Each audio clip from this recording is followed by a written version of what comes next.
Halo teman-teman, assalamualaikum warahmatullahi wabarakatuh. Kali ini kita akan melanjutkan project porting. Oh iya, kata porting saya jadi lupa beli amplas. Oke, kita buat opening dulu. Kali ini kita akan buat bongkar head untuk di porting. Tapi sebelumnya kita akan bongkar body, baru bongkar headnya, seperti itu. Ikuti keseruannya. Kita lanjut next step. Kita beli amplas dulu.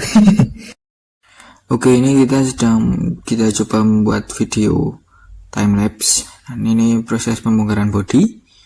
Tips dari saya untuk membongkar body itu bautnya ketika kita melepas bautnya kita kembalikan ke dudukan semula setelah bodi terlepas, seperti itu. Tujuannya agar bautnya tidak hilang-hilang, teman-teman. Seperti itu saja sih yang ingin saya sampaikan di time lapse yang ini.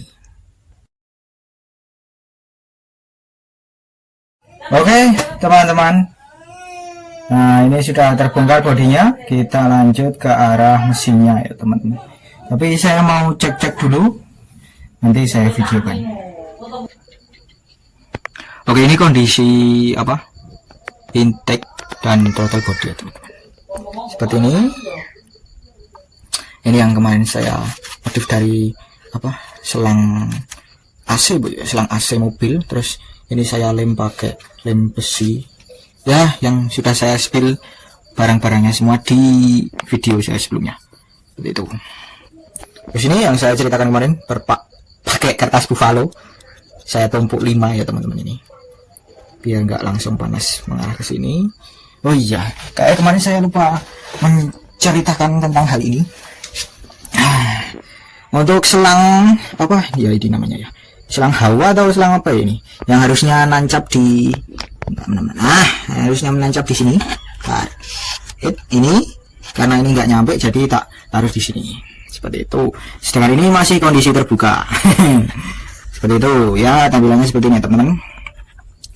Nah, oh iya, mau cerita sedikit, teman-teman. Ini saya tinggal sehari semalam nggak dipakai, saya taruh di gudang karena gudangnya masih berantakan. Digigit tikus, teman-teman, anjir.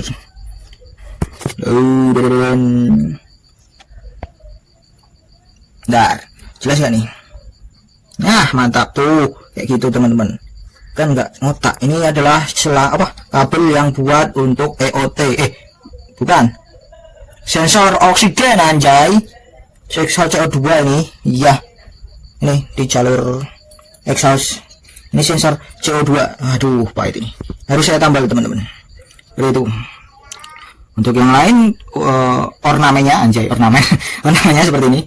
Ini yang kemarin saya ceritakan, kabel TPS-nya saya perpanjang, sambungannya dari sini, tapi saya plaster full biar aman. Terus ini kabel injektor. Nah, kabel injektornya masuk sana, sulit terlihat seperti itu. Terus mana lagi ya yang saya modifikasi? Oh, ini kabel setan masih terpasang dengan sempurna. Nah, ini efeknya tinggi banget. Ini kabel setan sama coil ini efeknya tinggi banget kalau untuk mesin standar, spek standar.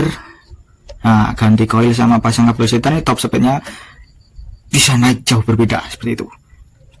Itu ya, seperti itu faktanya. Itu pengalaman saya pribadi ya, teman-teman, seperti itu. Nah, rencana ini kan kita mau bongkar head porting, sekalian saya mau ganti injektor yang 160 cc per menit kemarin. Karena ini terlalu lama ya, teman-teman, bukaannya berapa? Saya pluskan hampir setengah 50%. Nah, itu cukup lama, jadi saya rasa itu membuat performa siklus mesin kurang optimal, seperti itu saja. Oke, lanjut kita bongkar yang nempel dia dulu, kemudian kita copot headnya, seperti itu. Ikuti keseruannya terus. Ya, karena ini video time lapse, jadi nggak ada rekaman suaranya ya, teman-teman. Ya, dinikmati aja suara musik backgroundnya seperti itu.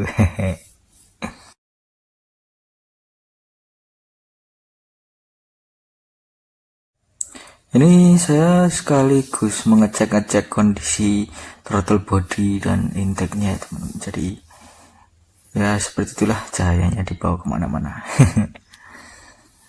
Ini mengecek-ngecek yang lain dulu juga sekalian. Seperti itu, kita cek-cek semuanya.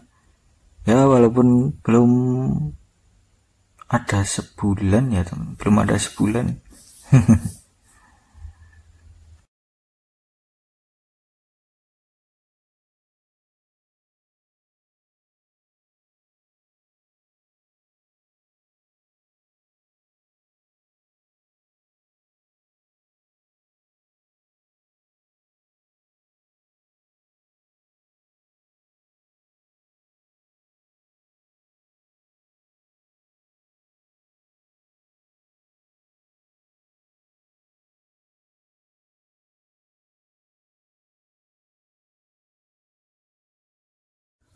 Ini kita mulai mengosongkan head ya teman-teman, yang nyangkut ke bagian silinder dan blok bawah.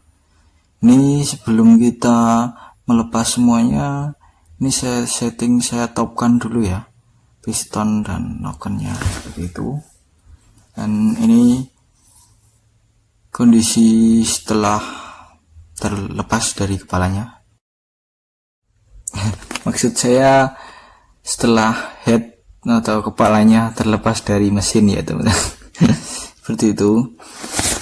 Ini saya sebenarnya ini bukan video time lapse. Ya, ini memang saya sengaja buat video natural. Tapi sayangnya saya lupa untuk mematikan musik yang saya dengar di speaker. Jadi mau nggak mau saya nonaktifkan ini suaranya. Ini pakai perekaman sendiri. Ini kita pelan-pelan proses pengosongan pengosongan bagian head, istilahnya otak, isi otaknya dikeluarkan semua. Seperti itu. Ini kita membuka atau melepas rocker arm atau komponen klep bagian in dulu.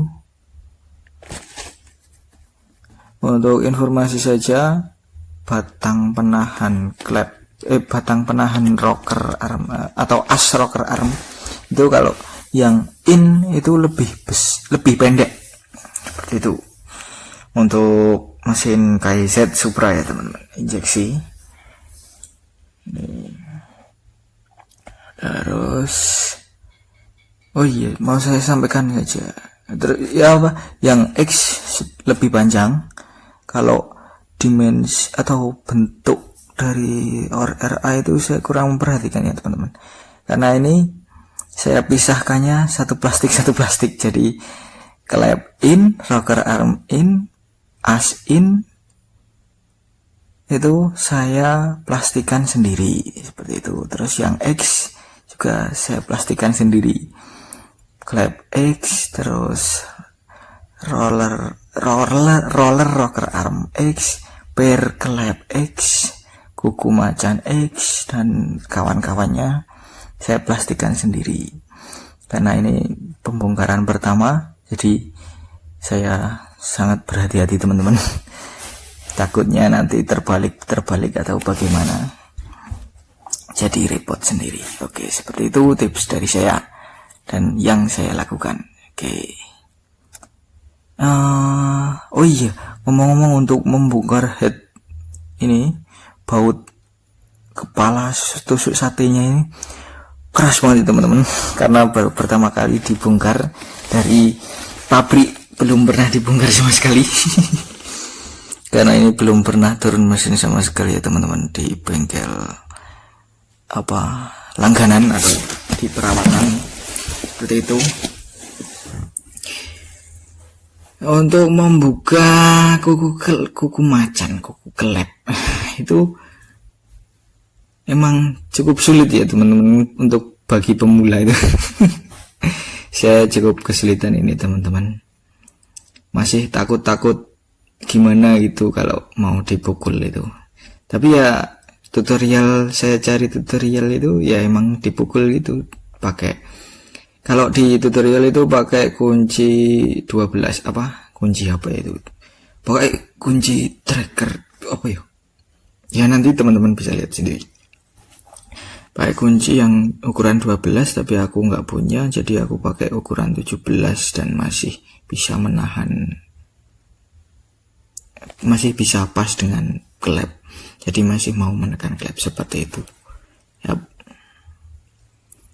Ini saya juga sekalian ngecek kondisi ya teman-teman. Ternyata hasil pembakaran yang ada di head saya itu setelah kita mengganti intake manifold ukuran 30 dan throttle body ukuran 30 itu wow, sangat kering sekali teman-teman, jadi kayak londo kalau bahasa Jawa ya, putih seperti itu teman-teman. Langge. Oke, ini proses percobaan saya melepas kuku klep dari headnya, itu saya coba menekan-nekan tapi tetap nggak bisa, jadi saya coba pukul lagi tapi sedikit lebih keras. Yap, seperti itu. Nah, ini sudah bisa. Oke, seperti itu. Oh iya, satu hal lagi yang ingin saya sampaikan daripada terlalu panjang videonya. Untuk ukuran klep untuk Supra X125 injeksi itu berbeda dengan Supra X125 karburator atau kode mesin KPH ya teman-teman.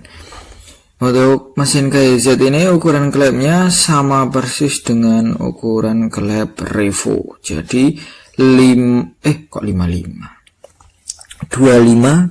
mm untuk klep in dan klep X nya 21 mm. Jadi selisihnya 4,5 mm seperti itu. Nah, itu cukup kalau dilihat secara umum ya teman, tanpa perhitungan. Kalau dilihat dari dari perbandingan klep-klep dari motor yang lain itu cukup jauh ya, rentang 4,5 mm itu, karena kebanyakan motor-motor normal itu selisihnya 4 atau 3,5 atau 3. Kalau 4,5 itu saya terasa terlalu jauh ya teman-teman. Tapi saya juga punya kepikiran kalau semakin jauh selisih klep in dan klep X itu berpengaruh besar dengan torsi yang dihasilkan. Semakin besar selisihnya, semakin besar juga torsi yang dihasilkan. Itu asumsi saya sih teman-teman, belum ada dasar teori atau pembuktian secara nyata. Seperti itu. Oke, kita lanjut di video selanjutnya karena ini cukup panjang. Setelah ini baru proses pemuatingan seperti itu. Jadi saya potong sampai di sini dulu video part 1-nya biar nggak terlalu lama, dan saya harap informasi yang saya sampaikan bisa bermanfaat buat para subscriber saya. Anjay. Oke, seperti itu saja. Terima kasih sudah menonton dan semoga bermanfaat.